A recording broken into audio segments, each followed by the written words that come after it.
What's up everybody and welcome back to the channel. I go by the name of Myron of James Media, and today I'm going to show you how to edit off-camera flash photographs.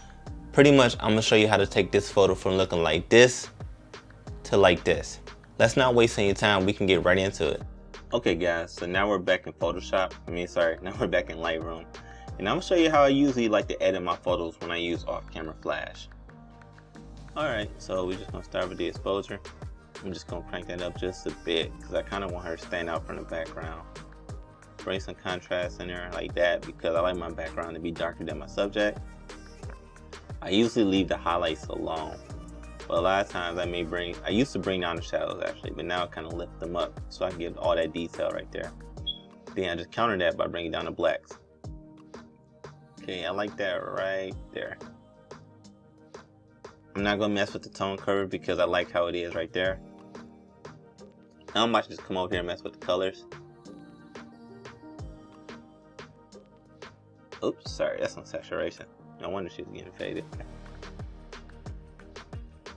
And I'm just gonna bring some red into her skin tones.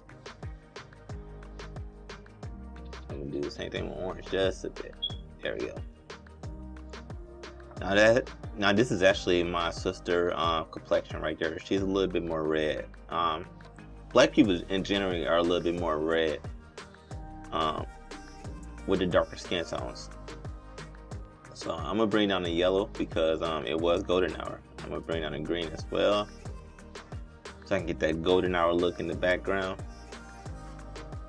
And I'm just gonna shift the blues over just a bit to teal, just a bit, not a lot, because I really don't like that strong teal look.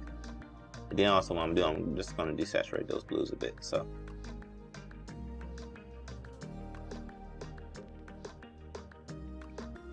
like I said, I want her to pop. I want her skin tones to pop, and I'm also just gonna bring down that green a bit. Yep, and then I'm just gonna darken that green and blue. This is what I like to do.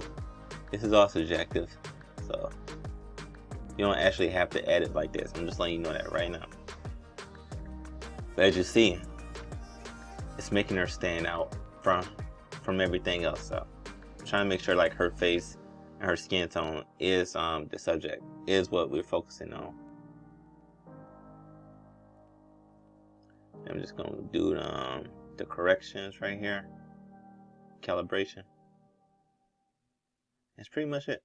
That's all I'm gonna do right there. I like how that look. I'm gonna see if I like it if I warm it up a bit. Yeah, I like that right there. So okay, so what I'm about to do right now, I'm about to take this into Photoshop and I'm about to do some skin correction. And I may also use an overlay just to show how it can make your photo stand out a little bit more.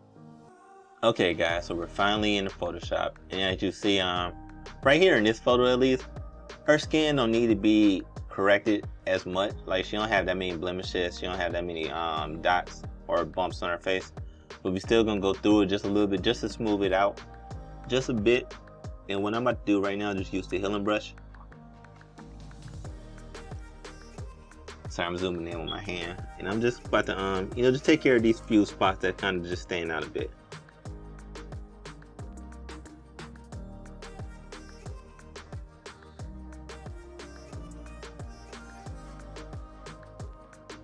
And when I do this, I like to pick the copy of the skin areas that's pretty close to the area I want to cover up. That way nothing look totally different.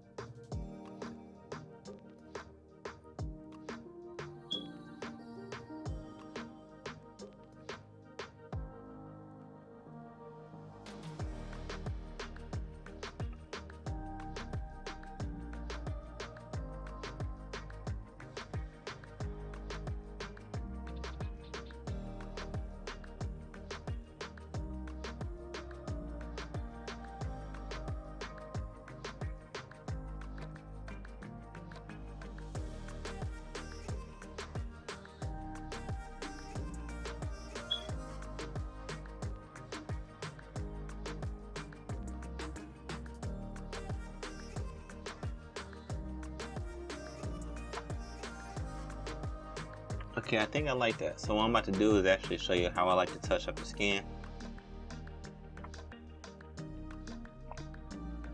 This is not like, you know, a high-end touch method. Sorry.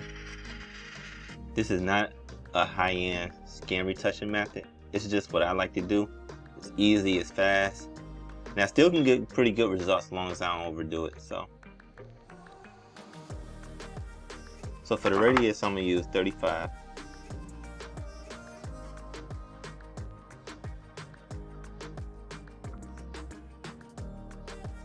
Then for the threshold, I'm gonna do 16. Sorry, for some reason my computer is running pretty slow.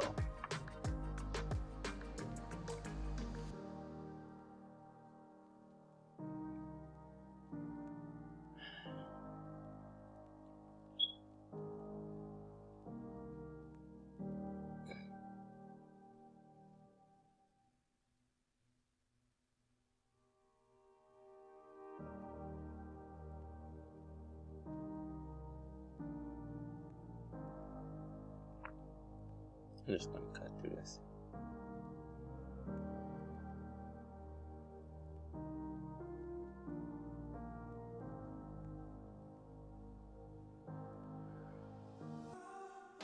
Oh, why is she moving so fast?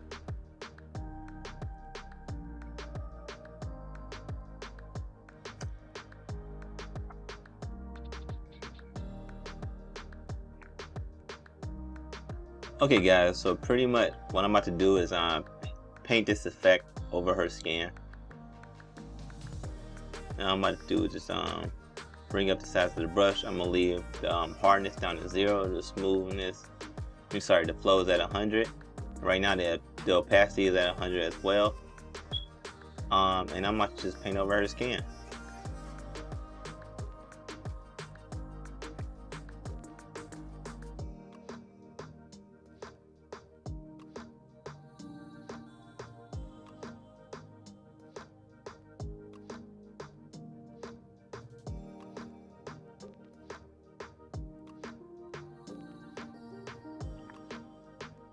Usually you don't want to paint over the hair or the lines like around her mouth or her nose, because those are pretty sharp and you don't want those to look smooth or fake. You know, you want some level of authenticity. Sorry, you want some level of realness to this image, even when you're touching up the skin.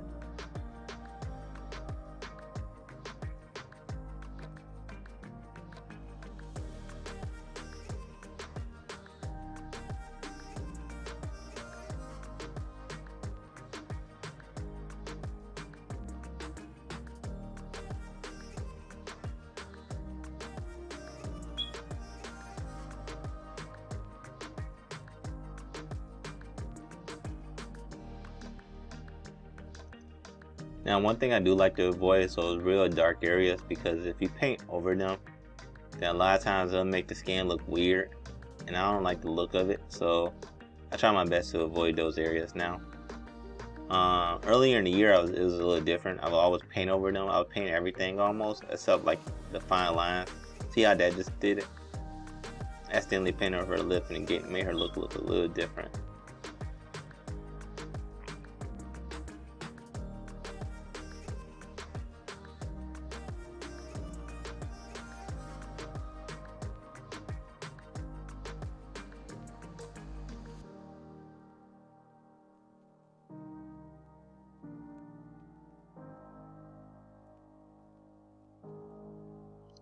Pretty much, and right now I'm pretty much just making sure I got everything.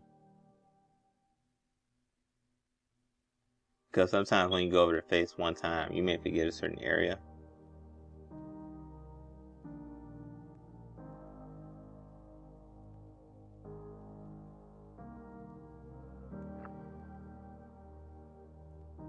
Yep, and that's pretty much it.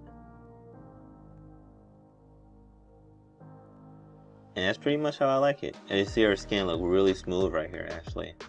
And actually, I wouldn't be against just leaving it like that, to be honest.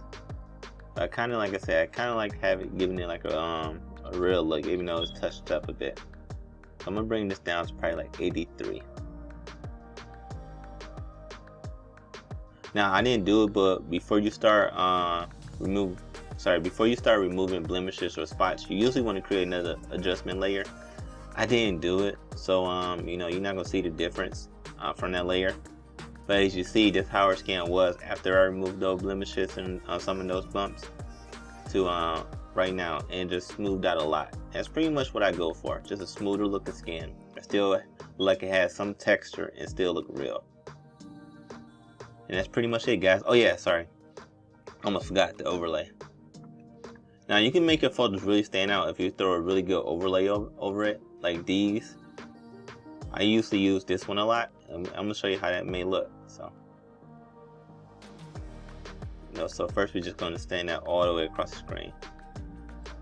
I'm gonna keep it right there, but I may flip it because the sun was the other way.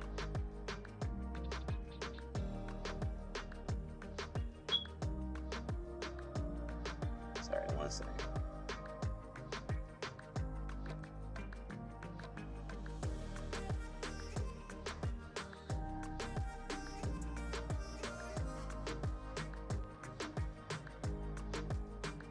There we go. There we go. Now I'm gonna put it on the screen.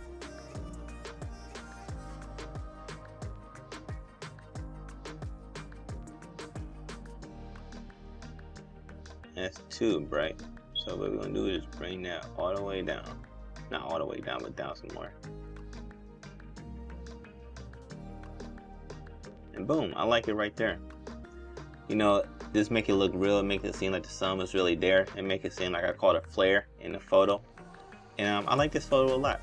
And that's pretty much it, guys. Okay guys, so I hope you enjoyed this video. I hope you learned something from it. But before you go, what I want you to do is smash that like button, leave a comment below, subscribe to the channel, and hit the notification bell so you can be notified when I upload new content. I hope you're having a good day, and I'll talk to you soon. Peace.